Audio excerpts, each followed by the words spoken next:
Liisile omased asjad tema kodust, mis ma siis tema toast leidsin. Et kõik need on siuksed temale omased asjad, millega ta ennast iga päev ümbritses, mis talle rõõmu valmistas. Et minul on ka üks väike kõne talle siin siis tegelikult valmis tehtud. Vähe ma seda ei õppinud, sest emotsioonid ja tunded tahavad ju nii peale tulla, aga ma arvan, et ma oleks iseendas väga pettunud ja kuri, kui ma seda talle täna siin ette veel ei loeks. Kallis Aliis, luba meil harjuda mõttega, et sind enam ei ole siin meie juures. Luba meil tunda kurbust, igatsust, viha, natuke pettumust, aga rõõmu, tänulikkust. Me nutame, siis jälle naerame, on ju, Kelly? Ja seda kõike läbisegi. Luba meil natuke tundeid tunda. Mu süda rõkkab rõõmust. Muutub seest nii soojaks kullasäraks. Ma vaatan, kas on kullasära päike juba taevas. Ei ole veel. Kui meenutan sinu selle aasta sünnipäeva, kui helistasin sulle, ütlesin, Aliis, ma hakkan su sünnale kohe tulema. Aliis ütles selle peale, oot, ära tule, mul tuba nii sassis, mul pole pidu kookigi.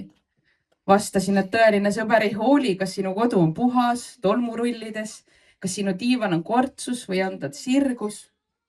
Tõeline sõber ei tule sinu juurde koogi pärast, kuigi olgem ausad, Aliisi kook, see on maailma parim šokolaadikook, oma koduaia maasikatega, metsmustikatega ja need on korjatud Papli 8 maja tagant ja loomulikult lemmikkonjak sinna immutuseks. Tõeline sõprus viib sind sünnipäevale selliselt, et sa tead tema lemmikpurksi ja viid talle parimad lemmikpurksi eined ja friikad ja oled lihtsalt tema lähedal ja tema jaoks alati olemas.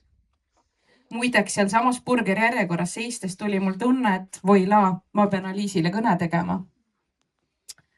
Ja ma tegingi selle ära. Teadsin, et ta on elus nii palju luuletusi teistele kirjutanud, aga ma ei teadnud, kas keegi on temale luuletust teinud. Mina tegin.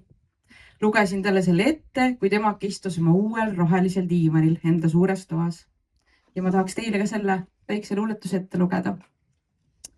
Oo imeline Aliis, palju õnne sünnipäevaks, mu kallis hingesõber. Ma olen nii tänulik, et kord kohtasin just sind. Sa tulid mu ellu siis, kui seda isegi ei teadnud. Ja tegid selle nii heledamaks, lihtsamaks, nii päriseks kullasäraks. Su naer on kui valgus hallil päeval. Su sõnad lohutavad, su kohalolu hoiab. Sa oled see, kes jääb. Nii rõõmus, naljakas ja nii helge ja just sellisena sind armastan. Aitäh, et oled olemas täpselt sellisena, nagu oled. Päris, soe, aus ja metsik. Soovin sulle sünnipäeval rõõmu, imesid ning et elu hoiaks sind sama hellalt, nagu sina hoiad mind. Oleme koos selles igaviku koos. Aliis oli nii õnnelik ja meelitatud selle luuletuse üle ja minul nii hea meel, et ma talle seda lugesin, mitte lihtsalt ei kirjutanud. Naersime ja natu nutsime ka. Kallis Aliis, luba meil harjuda mõttega, et sa oled nüüd taevas ja sa oled päris imede maal. Ning sa oled üks nendest eredatest tähtedest, mis meie kõigi too aknast õhtuti nüüd sisse helgib. Ja see oled kindlasti sina seal. Südame tänu veel kord, kallis Aliis, et sa olid ja me saime olla osa sinu rõõmsast eluloost. Südame tänu, et ma sain sinu järgi endale nime. Luban, et kannan seda Aliisidele omaselt ja väärikalt, armastust jagades, inimesi liites ning hingevalikuid austades, nii nagu me sinuga kokku oleme leppinud. Soojust, valgust, armastust teile kõigile, head kaasteelised. Epe ehk elu parim elu. Nii me alustasime iga hommikul Aliisiga üksteise hommikuid, elu parim elu. Aitäh!